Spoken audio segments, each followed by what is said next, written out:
The difference between fight and anger is that anger is a response to a trespass. It's powerful to realize how much almost dominion is the word that comes to mind, or sovereignty we have over how we feel and how, like, we don't have to be taken over by the fear, by the anger. People say you need to become fearless, which is nonsense.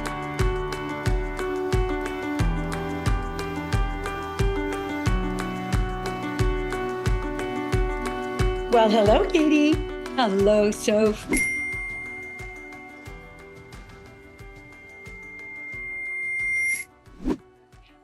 What a wonderful way to start my day. I like that too. I do. It's very, actually, I started a long time ago because I played pickleball this morning, as you know, Right. quite often. And something happened that I was really curious to bring to us because we were playing. So I was playing with my boo, who is a good player, and I'm a good player. And two people we've never met came to play with us. And so there's always a second of like, ooh, what kind of dog are you? You know, like, is it more Right, of sure. Yeah, and how are you going to play? And yeah.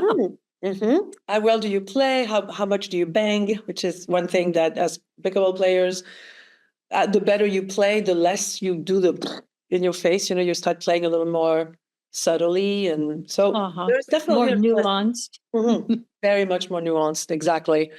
And so these two were definitely on the bangers. Two women banging, like just like that's all the one move they know. So I lost a little bit of my balance because I do better at the nuanced, more interesting, longer, Yeah. game. So first of all, my boo was incredibly supportive because he saw right away that I was possibly losing my footing a little bit. And he was like, be with me, just stay with me, be with me, we're going to have fun. And that like, I felt like, the acknowledging that we know and the appreciation that we know. The piece that was really interesting is something happened so they should have won. They were better players in some ways, except that woman one of them was emotionally so triggered. Like every time she missed a ball, she couldn't come back with herself. She was so upset. It would throw her off. Yes, but the presence was really interesting that I wanted to bring to us was how much her actual nervous system looked paralyzed. Like after the thing happened, she missed shots that she should not have missed. Easy, but she was so in her head. And I don't think I've ever seen it so officially that someone trips themselves, that their nervous system gets shut down so much. And so I wanted to hear your perspective on that, because I'm sure you've seen versions of it.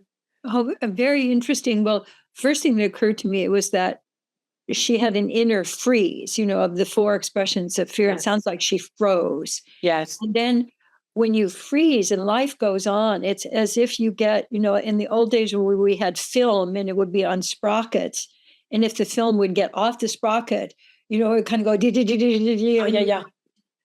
you couldn't continue the flow. And, my sense is that we all get scared, and then moving from fear to presence is something that I've really specialized in for a lot of years. So like how to make that move, but my sense is that the word trauma is coming to me, that it's not that she missed a shot and that she froze, but that it echoed for something, I think something much bigger.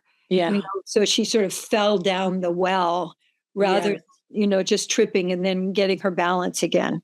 Yes. And it's funny because there's a guy I often play with who I really respect, who talks about goldfish who don't have a lot of apparently. Like, it's like Nemo. He's always like, you're like, oh, who are you? Oh, you're looking for someone. And so if he sees, especially if I play with him, not so much when I play against him, but if I play with him, he'll say something like goldfish. And that's like a trigger for me to be present. It's kind of a shift invitation. That's exactly it. And it's like a pattern interrupt because I also have a little bit of a history of judging myself and not being very athletic and, da-di-da-di-da. And so when I miss a ball, it's also a little bit more down the well than I just missed a ball. But it's almost like now I have a new reflex because when I don't play with the guy, if I do get tripped, I'll be like, goldfish. And it works. It's like almost like a little sensory memory or Yeah, it's a little prompt, but it also is kind of, it feels so friendly. It's like somebody sort of got your back, who taps you or just puts an arm around and go, okay, here we go. We can make this shift rather than, oh, there you go again. Our inner voices actually often. Yeah. So do you think there is let's talk about the 4 fear responses. I think that's a really interesting segue. First of all, tell us what they are. So there are 4.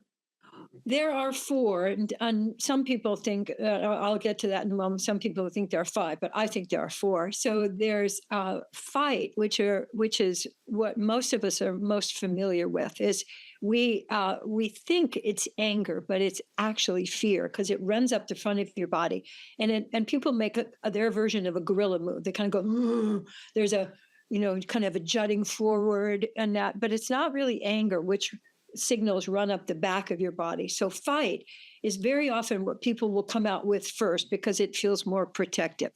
Uh-huh. And then flee is fight and flee are the ones that are most common to people, that most people at least know the words. So flee is getting the hell out of here. So like this thing's coming at me and I'm just out of here.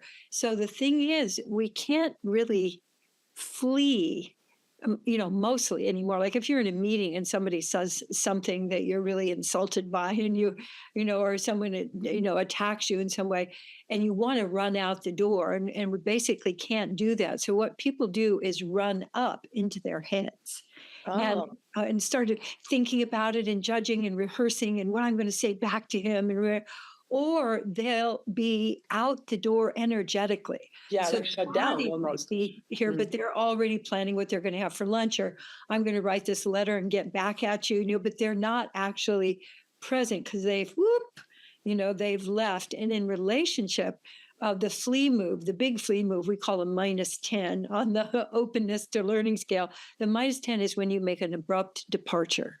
Like, I'm out of here. That's it.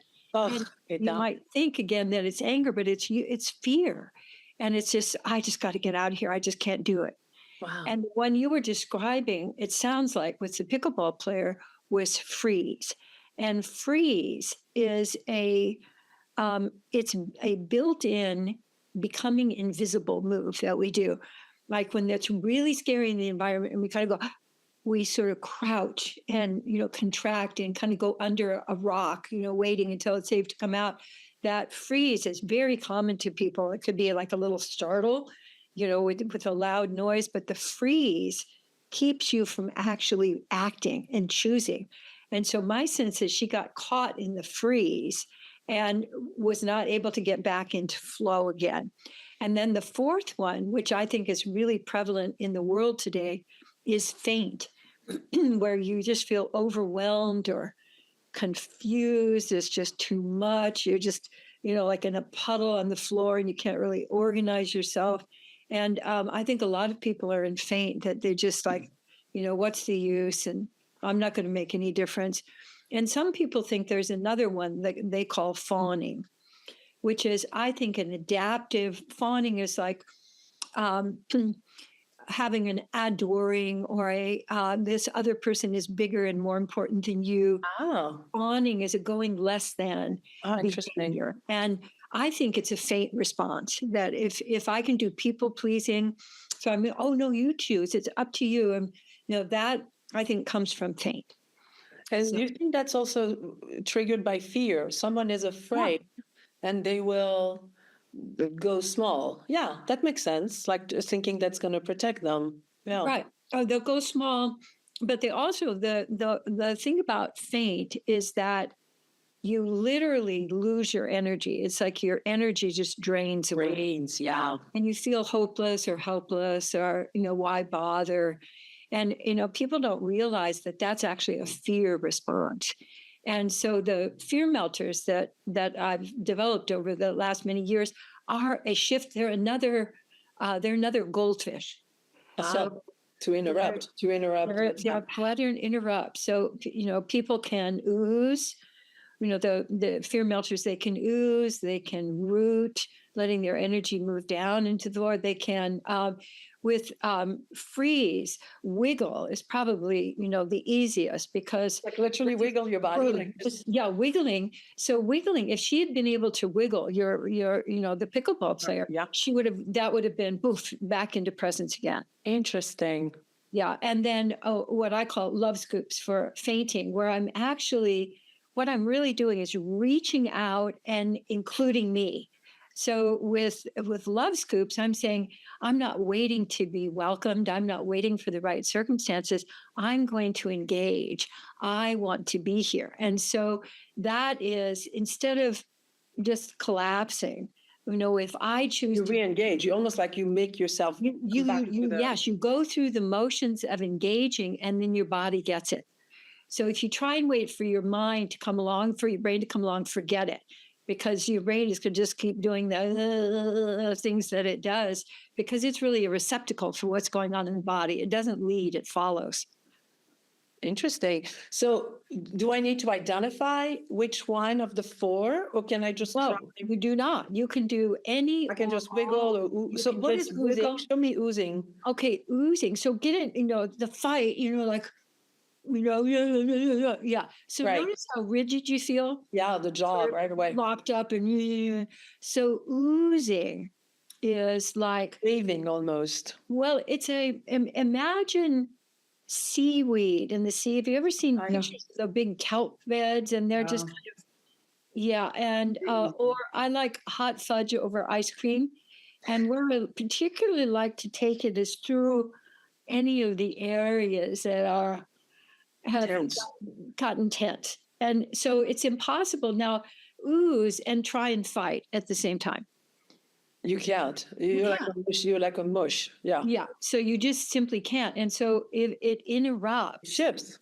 And you can then make a shift. So I call it, it's not a panacea, but it's a portal.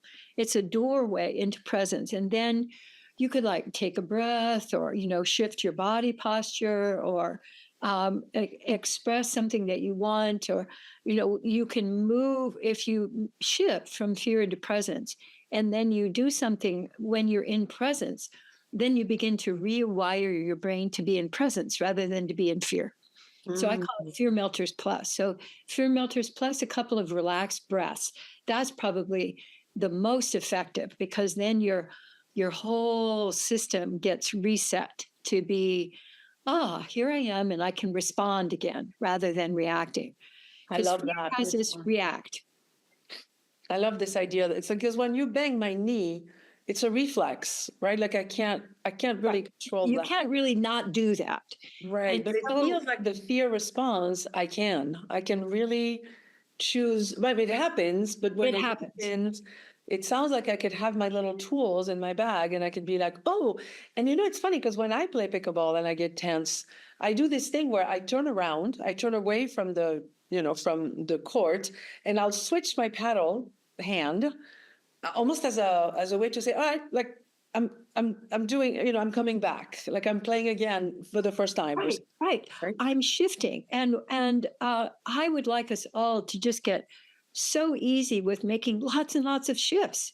So when you get stuck, you are going to get stuck. Stuff's going to happen, and knowing how to shift, and that I can shift anytime, and I'm in presence again, and then I can choose. Do you find yourself in situations like, I'm imagining the supermarket is sometimes where I get, like, there was a woman in front of me the other day, and it took, I don't know what she was buying. There was like 2 things on the cart. So it wasn't but she was taking so long to find the card. It was the wrong card, and this and that. And I really started feeling it. Do you find yourself, so that's not really fear. That's more like annoyance, although. Yes.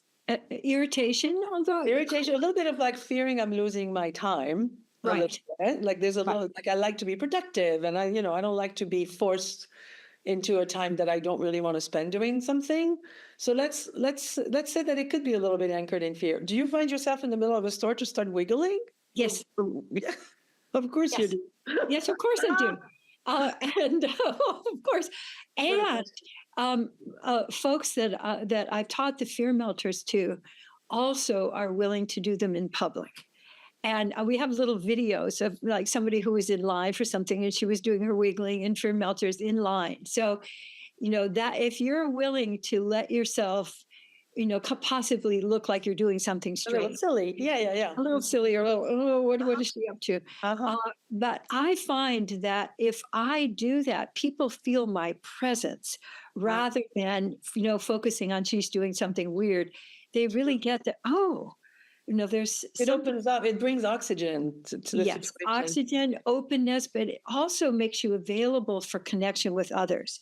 So, one of the things that happens when we get in fear is that we separate from others and we don't realize that we've gotten separated from others. Mhm. And so the other person looks like a jerk, or so if the other person is annoying, I would go to oozing because that feels like a fight. And, Ah, to know if there's the difference between fight and anger is that anger is a response to a trespass. So yes. like someone metaphorically or physically Unviolated. Yes. stepping on your foot. And your body registers that. So whether your mind gets it or not, your body registers it Yeah. and will not let go of it until you've resolved either express Gridlock. It feels like ouch a or gridlock. Yeah. yeah, and it runs up the back of your body. So I what I tell people is when in doubt, just assume that you're in fear, Yeah. because first of all, fear melters can't hurt you. So I say, Right. when in doubt, just do some fear melters, and then that might open up. Oh, I actually am angry about that. Right. And Or here's scared. the action I want to take because that just was not fair, or whatever, or I just want to express that wasn't fair and I don't like it. And then that circulates that energy from your body, not continuing to keep you in that cycle of, which can create headaches and all kinds of physical problems.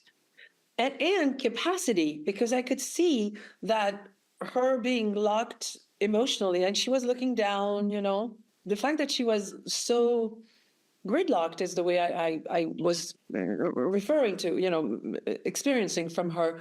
There was almost a mobility. I mean, she was super mobile. She was really Mhm. good, like running around and getting the ball and like, Right. and all of a sudden she was internally incapacitated almost like she like something in her neurology was not operating properly, which makes sense because when you're afraid, when you are afraid, you make your body is less oxygenated, less blood circulates, and Right. And then and also you literally can't think. So one of the things people don't realize is that when you're in fear, you cannot use your problem solving brain. right, So whatever reactive pattern you learned early on when you were scared, either go to your room or to get really fighty and and push other people away, or just collapse and have people have to come and take care of you, those things will tend to repeat unless you interrupt them at a neurophysiological level, like with your body and your mind. But part of the problem is that I think we don't realize the huge problem that fear is right now in the world. It's a huge problem because the reason we're in so much difficulty right now is that people are trying to interact with others in the middle of fear. yeah, And you're not connected with yourself, you're not connected with others, and other people look like the enemy. It's great that we have sports. I was just thinking about this the other day because sports are a great place to see both what we call the upper limit problem, but also how people react, when something doesn't go right. Most of the time something's not going to go right, in sports. And I was thinking about in golf, there's a saying of, um, don't follow a bad shot with a stupid shot. yes. And so that would be you haven't been able to recover. You haven't been able to come back into flow again. And so you're still in your reactive mode. And so then you just keep adding to the, down into the pit, where you can't crawl back out again. So I just find that, I mean, we know the research shows us that you can shift your state. Sometimes it can take up to 2 minutes, which is a long time. A long time. So, and especially like if you're in the middle of a game, you don't get your 2 minutes Or a conversation, like you're in the or middle a of conversation. no. But if you add in the fear melters, while you're there, and you simply add some movement, because when you're caught, you're not going to be moving freely. So if Mhm. you just wiggle or you do a little bit of oozing, it doesn't have to look peculiar. Mhm. It Yeah, yeah, doesn't yeah. have to. It's almost like you can do it in a way that's emotional. I mean, like internal almost. I mean, you move physically, but it doesn't have to look like this Right, it giant, doesn't have to look like a circus parade. just full on dancing. Yeah, yeah, yeah. Which But you it, and but I it would do that could. in I the mean, supermarket. I'm willing to do that. And but but what I find is that if what happens is that I soften my attitude toward me, Yeah. because most of the time when people give attention to themselves, it's always about what's wrong. Yes, it's not kind. No, it's not kind. And like, oh, there you go again. And when are you going to stop doing that? And, I thought you'd learn better. And, all of the things that we heard when we were little, but the ones that we add to that inside ourselves. Right. So I have been admiring how in sports it really lets us know that even really really good players make mistakes. I Mhm. mean, so there's a lot to learn, oh, that was, how come he did that? That was really strange. And then you can actually see them recovering. Yes. Some of them, they have their own triggers, their own goldfish moves. And I Mhm. think they also support each other in making that moves, because someone might come up and just kind of, knock shoulders or Right. something, or Your like, team, the people on yeah, your team. your people on the team will go, hey, you got it. You got it. That one didn't work, but you got it. So there's this sense of you're not being excluded also for doing something that was a mistake. Mhm. Whereas in our day-to-day lives, I think a lot of us operate as if we make a mistake, it's over. Mhm. Mhm. And nobody's going to like us anymore, or we're not going to be able to accomplish or move forward in our careers, that kind of stuff. It feels like we've had this. I'm about to say something I feel we've said before, but it feels like in this context, it's relevant because the willingness to feel good, or to not be in fear, or to not be angry, or to not be gridlocked, whatever version of that, you have to have that willingness, like, because otherwise, people won't. I think people don't see that it's a problem, that they walk around in fear and anger all the time. Like, it's almost like it's become a little bit of a habit of, they get in their car, there they are, ready to war, and they get at their Yes. job, and there they are, ready to hate their day, and I don't know how to awaken that in people more. Why does it have to be so hard? Well, we've been pickled in fear for many years now, at least since 9/11. And, Mm, and then more added to that with the imagined threat, with making other people the threat. So the two things that happen when you're in fear, one is that you move out of your problem solving brain back into your limbic brain.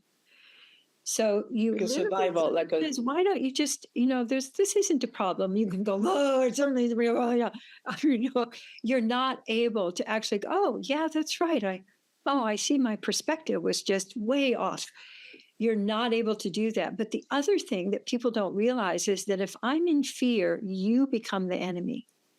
yes. So it's easier to see in sports because we have it set up, that there's the competition, Against this, there's you, and yeah. then there's the other. And when I'm in fear, it definitely looks like you're doing it to me.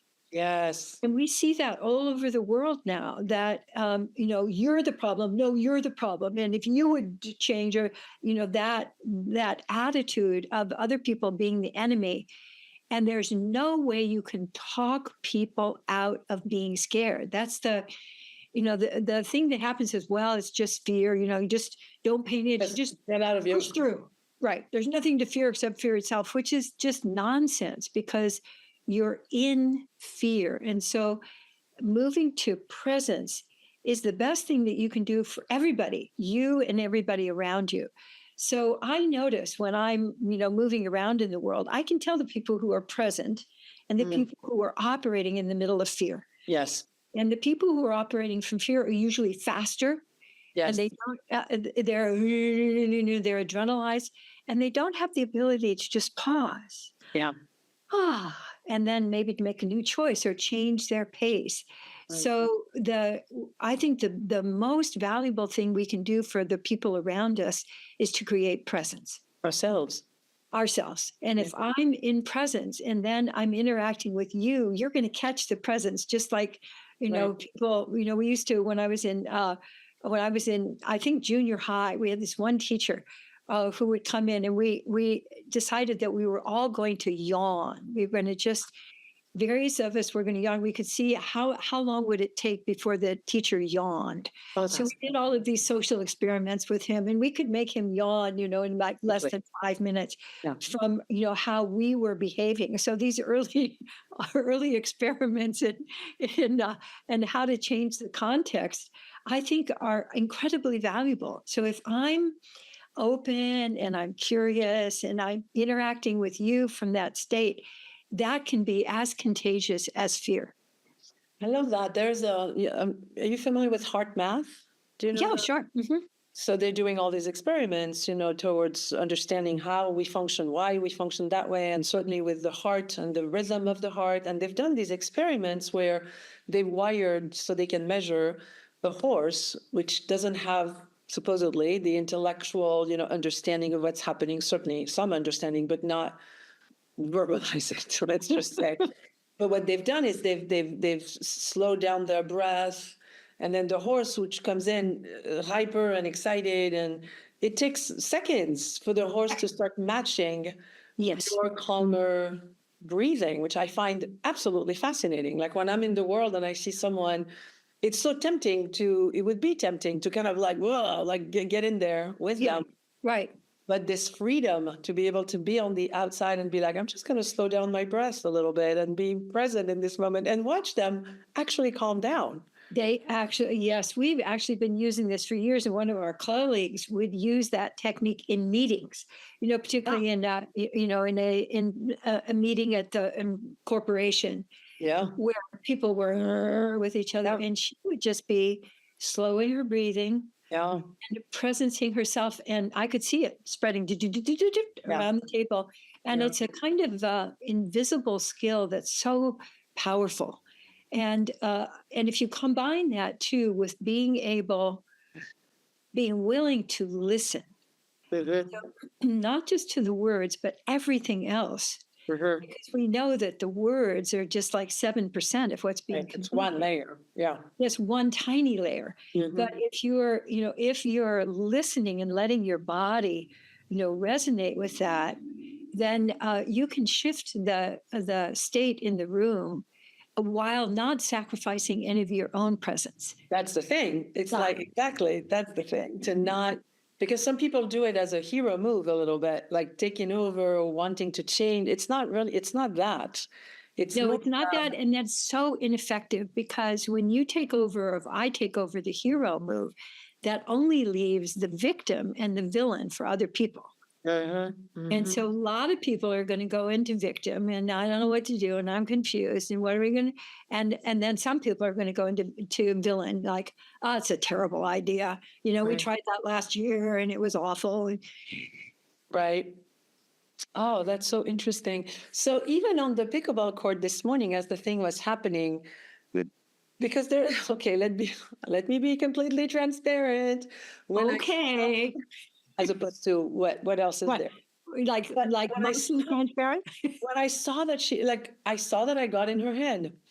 I saw that I got, and therefore was winning, and not that you and I have had conversations about this, but when I play pickleball, I enjoy playing well, it's fun to get a point, and so part of me, because I was going to say, I could do that on the court and start doing my breathing and, looking to her with more,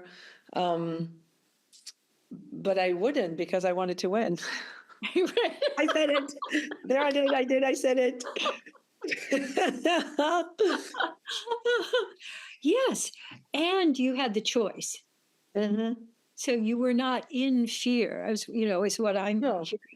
No. But I feel like I want to make the choice in this moment to make the human, the caring gesture almost more than to win the point. You know, Well, like sometimes you do, and sometimes you don't. Sometimes you want to win, Yeah. and to let yourself enjoy that because you haven't had, Yeah. a big long history of that. No, No, and also letting yourself be competitive, so all of these different sides of us, I mean, I think there's space for all of them. And what I was hearing is that there's also a cultural overlay, like you should be more caring. yes. You So know, nice not to be caring. she's- And actually, now that you say that, to think of it, as I did my thing that I knew is what threw her off, I apologized. And she was surprised. She was like, why are you sorry? And I was like, I give you a bell that was, whatever. Like I kind of like, but my tendency was to be a little bit apologetic that well, that's a little bit of diminishing of you. yes.